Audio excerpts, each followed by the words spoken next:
నెల 26 నుంచి తెలంగాణలో కొత్త రేషన్ కార్డుల జారీకి ప్రభుత్వం రెడీ అవుతోంది. అయితే రాష్ట్ర వ్యాప్తంగా పంపిణీ చేస్తున్న రాజధాని హైదరాబాద్లో మాత్రం అది ఆలస్యమయ్యే అవకాశాలు కనిపిస్తున్నాయి. అందరికీ ఒకే రోజు కార్డుల జారీ ప్రక్రియను మొదలు పెట్టాలని ప్రభుత్వం భావించింది. అయితే కులగణన సర్వే పూర్తి అయినప్పటికీ ప్రజాభవన్కు, జిల్లా కలెక్టర్ కార్యాలయాలకు సుమారు 1,00,000 మంది అప్లై చేసుకున్నారు. వీటన్నిటి లెక్కలు తేలినంత తర్వాతే కొత్త రేషన్ కార్డులు పంపిణీ చేసే ఛాన్స్ ఉందని తెలుస్తోంది.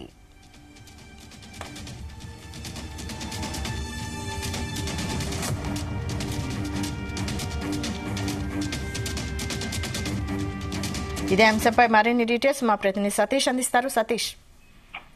వైశాలి, తెలంగాణ ప్రభుత్వం కొత్త రేషన్ కార్డు ఇష్యూ సంబంధించి కూడా చాలా ప్రతిష్టాత్మకంగా తీసుకుంది. ఈ నెల 26 నుంచి కూడా రాష్ట్ర వ్యాప్తంగా కూడా కొత్త రేషన్ కార్డు కూడా ఇష్యూ చేసేందుకు కూడా కసరత్తు చేస్తుందని చెప్పుకోవచ్చు. దీనిలో భాగంగానే ఇప్పటికే ఇటు రూరల్ గ్రామాల్లో కూడా దరఖాస్తులు కూడా స్వీకరిస్తుంది. 3 రోజుల పాటు కూడా గ్రామ సభల్లో కూడా రేషన్ కార్డు సంబంధించి లబ్ధిదారులు కూడా ఎంపిక చేయనున్నారు. అదేవిధంగా ఇటు హైదరాబాద్ సిటీలో కూడా దీనికి సంబంధించి కూడా ప్రాసెస్ అయితే జరుగుతుంది. కానీ హైదరాబాద్ లో మాత్రం కొంతవరకు ఆలస్యం అయ్యే అవకాశాలు అయితే కనిపిస్తున్నాయి. అయితే అందరికీ ఒకే రోజు కార్డుల జారీ ప్రక్రియను కూడా మొదలు పెట్టాలని కూడా రాష్ట్ర ప్రభుత్వం మొదటగా భావించింది. దానిలో భాగంగానే ఇప్పటికే ఈ ప్రక్రియ కూడా కొనసాగుతుంది. మరి ఒకటే రోజు అంటే ఈ నెల 26న ఇటు కొత్త రేషన్ కార్డు ఇష్యూతో పాటు ఇంధన ఆత్మీయ భరోసా, అదేవిధంగా భరోసా సంబంధించిన 4 పథకాలు కూడా ఇంప్లిమెంట్ చేస్తుంది. మరి దీనికి సంబంధించి కూడా దరఖాస్తు కూడా స్వీకరిస్తున్నారు. ఇప్పటికే ఇటు రూరల్ లో, అదేవిధంగా హైదరాబాద్ లో దీనికి సంబంధించి ప్రక్రియ కూడా ఆలస్య అవకాశం ఉంది. మరి దీనికైతే కారణం లేకపోలేదు. ఇటు కులగణ సర్వే పూర్తి అయినప్పటికీ ఈ ప్రజాభవన్ కు, జిల్లా కలెక్టర్ కార్యాలయాలకు సుమారు 1,00,000 మంది అప్లై కూడా చేసుకున్నారు. మరి వీటిని లెక్కలు కూడా తేల్చాల్సి ఉంది. అయితే కొత్త రేషన్ కార్డు పంపిణీ చేసే ఛాన్స్ కూడా కొంచెం డిలే అయ్యే అవకాశం అయితే కనిపిస్తుంది. అయితే హైదరాబాద్ లో రేషన్ కార్డుల మంజూరులో జాప్యం చోటు చేసుకుని చెప్పుకోవచ్చు. ఎందుకంటే ఇప్పటి వరకు దీనికి సంబంధించి కూడా ఇటు ఇన్ఛార్జ్ మంత్రులు కానీ, అధికారులు కానీ ఇంతవరకు క్లారిటీ లేదు. మరి ఎక్కడ అప్లై చేసుకోవాలి, మరి ఇప్పటికే ఇటు ప్రజాపాలనలో కొంతమంది దరఖాస్తు చేసుకున్నారు. అదేవిధంగా కుల సర్వే కూడా దాదాపు 50 నుంచి 60% మాత్రమే హైదరాబాద్ లో జరిగింది. మరి ఏ రకంగా లబ్ధిదారులు ఎంపిక చేస్తారనిపై కూడా కొంతవరకు సిటీలో గందరగోళ పరిస్థితులు నెలకొందని చెప్పుకోవచ్చు. మరి ఈ నేపథ్యంలో మరి రాష్ట్ర ప్రభుత్వం ఏం సహాయం చేస్తుందో చూడాలి. మరి ఇప్పటికే ఇటు కులగణ సర్వేలో కార్డుల కోసం సిటీలో అర్జీ పెట్టుకున్న వారు దాదాపు 83,000 మంది అర్హతలుగా నిన్న మంగళవారమే పూర్తి చేశారు. డేటా కూడా తీయడం జరిగింది. అయితే ఇటీవల ఇటు ప్రజాభవన్ కు, జిల్లా కలెక్టర్ కార్యాలయం కూడా సుమారు 1,00,000 మంది కార్డుల కోసం కూడా దరఖాస్తు చేసుకున్నట్టు కూడా మనకు సమాచారం అవుతుంది. కాబట్టి ముందుగా నిర్ణయించినట్టుగా జనవరి 26న రేషన్ కార్డులు జారీ చేస్తే మరి వారంతా కూడా అసంతృప్తికి గురవుతారు. ఎందుకంటే సడన్ గా తీసుకున్న నిర్ణయంతో కొంతమంది అర్హులకు కూడా రేషన్ కార్డు రాని పరిస్థితి ఏర్పడుతుంది. కాబట్టి ఈ గందరగోళ పరిస్థితిలో మరి రాష్ట్ర ప్రభుత్వం కొంతవరకు సిటీలో మాత్రం రేషన్ కార్డు ఇష్యూ మాత్రం కొంతవరకు డిలే చేసే అవకాశం అయితే కనిపిస్తుంది. మరి ఇప్పటికే ఇష్యూపై కూడా మంత్రి, హైదరాబాద్ ఇన్ఛార్జ్ మంత్రి పొన్నం ప్రభాకర్ కూడా స్పష్టం చేశారు. మరి ప్రజాపాలన సభలు, మీ సేవా కేంద్రాలకు అందిన దరఖాస్తును కూడా పరిలోకి తీసుకొని అర్హులను కూడా గుర్తిస్తామని కూడా ఆయన చెప్పడం జరిగింది. మరి అర్హుల పరిస్థితుల్లో మరో వారం కొనసాగుతుందని, మరి ఫిబ్రవరి 1వ వారంలో వార్డు సభలు నిర్వహించి, అంటే మున్సిపాలిటీ సంబంధించిన వార్డు సభ్యులు నిర్వహించి లబ్ధిదారుల ఎంపిక కూడా చేస్తామని కూడా అధికారులు కూడా చెప్తున్నారు. మరి ప్రభుత్వం సామాజిక ఆర్థిక సర్వేను కూడా పూర్తి చేసింది ఇప్పటికే. మరి సిటీలో మాత్రం చాలా వరకు 50 నుంచి 60% వరకు మాత్రమే ఈ కులగణ సర్వే జరిగింది, సమగ్ర కుటుంబ సర్వే జరిగింది. కాబట్టి మరి దీని బేస్ ప్రకారం మరి ఎంతమందికి అర్హులను గుర్తిస్తారు, ఎంతమందికి రేషన్ కార్డు ఇస్తారంపై కూడా కొంతవరకు సిటీలో మాత్రం కొంతవరకు అయోమయం గురవుతున్న పరిస్థితి చూస్తున్నాం. మరి 90% మంది అర్హులను కూడా గుర్తించారు కొంతమంది ఇప్పటికే. మరి ఏ రకంగా రేషన్ కార్డు ఇష్యూ చేస్తారంపై కూడా కొంతవరకు సిటీలో, అదేవిధంగా రూరల్ కూడా కొంతవరకు గందరగోళ పరిస్థితి నెలకొంది. ఎందుకంటే నిన్న నుంచే ఇటు రూరల్ లో కూడా ఇటు ఇందిరమ్మ ఇళ్లకు సంబంధించి కానీ రేషన్ కార్డు ఇష్యూస్ కోసం, అదేవిధంగా రైతు భరోసా, ఇందిరమ్మ ఆత్మీయ భరోసా అంటే వ్యవసాయ కూలీలకు సంబంధించి కూడా దరఖాస్తులు కూడా స్వీకరిస్తున్నారు. మరి ప్రాసెస్ కూడా 2-3 రోజుల్లో ముగుస్తుంది రూరల్ లో. మరి చాలా వరకు కూడా కొంతమంది గ్రామ సభల్లో కూడా వారి పేరు రాకపోవడంతో, అంటే తెలంగాణ కాంగ్రెస్ గవర్నమెంట్ వచ్చిన తర్వాత ప్రజాపాలనలో దరఖాస్తులు ఇచ్చాము, అయినప్పుడు కూడా తమ పేరు రేషన్ కార్డు సంబంధించి పరిశీలనలో లేకపోవడం, దానికి సంబంధించి కూడా ఇన్స్పెక్షన్ చేయకపోవడంపై కూడా మరి తమకు కార్డు వస్తుందా రాదా అనిపై కూడా కొంతవరకు ఆందోళన కూడా వ్యక్తం అవుతున్నాయి లబ్ధిదారుల్లో.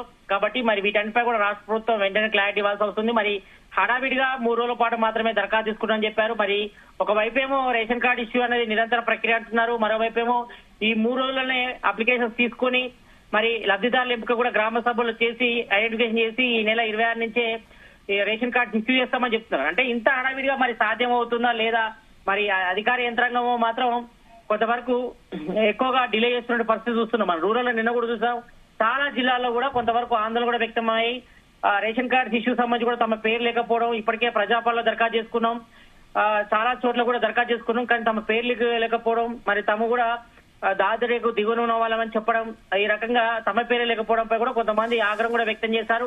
మరి ఇక ఎన్నిసార్లు దరఖాస్తు చేసుకోవాలి రేషన్ కార్డు కోసం అని కూడా కొంతమంది ఆందోళన కూడా వ్యక్తం చేసిన పరిస్థితి మనం చూసాను నేను. కాబట్టి ఈ నేపథ్యంలో మరి వీటన్నిపై కూడా రాష్ట్ర ప్రభుత్వం వెంటనే క్లారిటీ ఇవ్వాల్సిన అవసరం ఉంది. మరి ఈ రకంగా హడావిడిగా 2-3 రోజుల పాటు దరఖాస్తు తీసుకుని తర్వాత ఈ నెల 26న తూతూ మంత్రంగా రేషన్ కార్డు ఇష్యూ చేసిన కూడా రాష్ట్ర ప్రభుత్వం భావిస్తుందని కూడా ఇప్పటికే ప్రతిపక్షంలో ఉన్నటువంటి బీఆర్ఎస్ బీజేపీ నేతలు కూడా ఆరోపిస్తున్నారు. కాబట్టి మరి వీటన్నిటిపై కూడా క్లారిటీ ఇవ్వాల్సిన అవసరం ఉంది. మరి ఇంత హడావిడి చేస్తే మాత్రం తప్పులు దొరికే అవకాశం ఉంటది. మరి నిజమైన లబ్ధిదారుల ఎంపికలో మాత్రం కొంత జాప్యం అయితే జరుగుతుంది. మరి దీనిపై మాత్రం ఇటు అధికార యంత్రాంగం కానీ రాష్ట్ర ప్రభుత్వం కూడా క్లారిటీ ఇవ్వాల్సింది. ఇక మరోవైపు హైదరాబాద్ సిటీ వ్యాప్తంగా కూడా దాదాపు 1,00,000 మంది పైగా కొత్త రేషన్ కార్డు కోసం కూడా దరఖాస్తు చేసుకున్నారు. కాబట్టి మరి వాళ్ళ పరిస్థితి వాళ్ళకి ఎప్పుడు ఇస్తారనిపై కూడా కొంతమంది మున్సిపాలిటీ వార్డులో కూడా తిరుగుతున్న పరిస్థితి. కాబట్టి మరి దీనిపై ఇంకా క్లారిటీ లేదు. మరి హైదరాబాద్ సంబంధించిన పబ్లిక్ సంబంధించి కొత్త రేషన్ కార్డు ఇష్యూ ఎప్పుడు చేస్తారు, ఎక్కడ చేస్తారు, ఆన్లైన్ ద్వారా ఇస్తారా లేకపోతే ఆఫ్లైన్ ద్వారానే దరఖాస్తు తీసుకుంటారా, వీటన్నిటిపై కూడా చాలా వరకు సందేహాలు ఉన్నాయి. వీటన్నిటిపై కూడా రాష్ట్ర ప్రభుత్వం కానీ అధికార యంత్రాంగం కూడా నివృత్తం చేయాల్సిన అవసరం ఉంది. మరి వీటన్నిటిపై కూడా కొంతవరకు ఆందోళన వ్యక్తం అవుతుంది. మరి రేషన్ కార్డు ఇష్యూస్ లో మాత్రం కొంతవరకు ఇటు రూరల్ గానీ సిటీలో మాత్రం కొంతవరకు గందరగోళ పరిస్థితులు నెలకొన్నాయి. మరి వీటన్నిటిపై కూడా రాష్ట్ర ప్రభుత్వం వెంటనే క్లారిటీ ఇవ్వాల్సిన అవసరం అయితే కనిపిస్తుంది. వైశాల్, అయితే ప్రజాపాలనలో కూడా కొంతమంది రేషన్ కార్డుల కోసం అప్లై చేసుకున్నారు కదా, మరి వారి పరిస్థితి ఏంటి?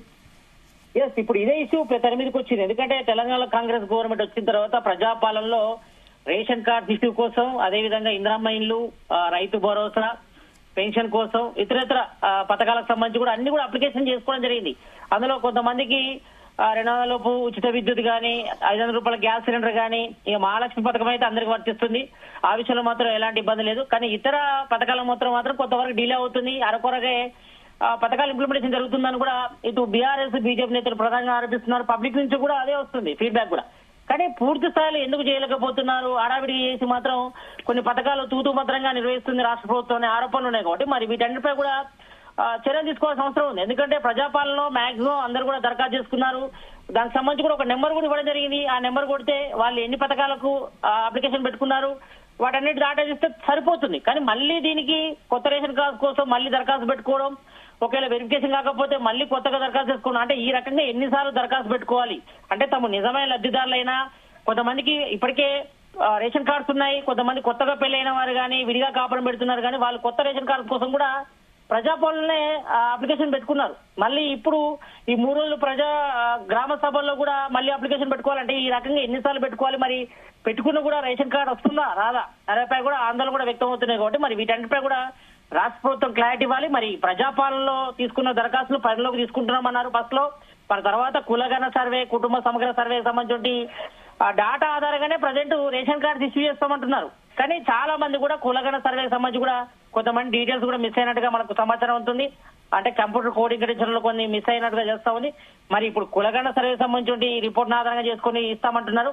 మరి గతంలో తీసుకున్న ప్రజాపాలన దరఖాస్తులు ఏమయ్యాయి, మరి వాటిని ఎందుకు పనిలోకి తీసుకోవట్లేనిపై కూడా పబ్లిక్ నుంచి క్వశ్చన్ రేజ్ అవుతుంది. ఇటు బీఆర్ఎస్ నుంచి బీజేపీ నుంచి కూడా క్వశ్చన్స్ రేజ్ అవుతున్నాయి, ఆరోపణలు కూడా వస్తున్నాయి. కాబట్టి మరి వీటన్నిటిపై కూడా మరి దేని బేసిస్ గా తీసుకుంటారు? మరి నిజమైన లబ్ధిదారుల ఎంపిక కోసం గతంలో మాత్రం మీ సేవా సెంటర్ల ద్వారా దరఖాస్తు తీసుకున్నారు. మరి ఇప్పుడు ఆఫ్లైన్ లో తీసుకోవడం వల్ల కొంతమంది కార్డ్స్ సంబంధించి అప్లికేషన్స్ కూడా మిస్ అవుతున్నాయి. ఎక్కడైనా పొరపాటున ఎక్కడైనా పడిపోతే ఏంటి పరిస్థితి? మరి నిజమైన లబ్ధిదారులకు కంపల్సరీ కూడా న్యాయం చేకూర్చాల్సి ఉంటుంది. మరి ఈ విషయంలో మాత్రం రేషన్ కార్డు ఇష్యూ కానీ, ఇందిరమ్మ ఇల్లు కానీ, ఇందిరమ్మ ఆత్మీయ భరోసా కానీ, రైతు భరోసా కానీ, మరి వీటన్నిటిపై కూడా కొంతవరకు రాష్ట్ర ప్రభుత్వం క్లారిటీ ఇవ్వాలి. మరి నిజమైన లబ్ధిదారుల ఎంపికలో మాత్రం నిష్పక్షపాతంగా వేరేస్తామని చెప్తున్నప్పుడు కూడా కొంతవరకు మాత్రం ఇటు సిటీ వ్యాప్తంగా రూరల్ లో మాత్రం కొంతవరకు ఈ రేషన్ కార్డు ఇష్యూ, అదేవిధంగా ఇందిరమ్మ ఇళ్లకు సంబంధించిన పథకంలో మాత్రం కొంతవరకు గందరగోళ పరిస్థితి నెలకొంది. కాబట్టి మరి వీటన్నిటిపై కూడా రాష్ట్ర ప్రభుత్వం క్లారిటీ ఇవ్వాల్సిన అవసరం అయితే ఉంది. Vaishal, right, thank you Satish.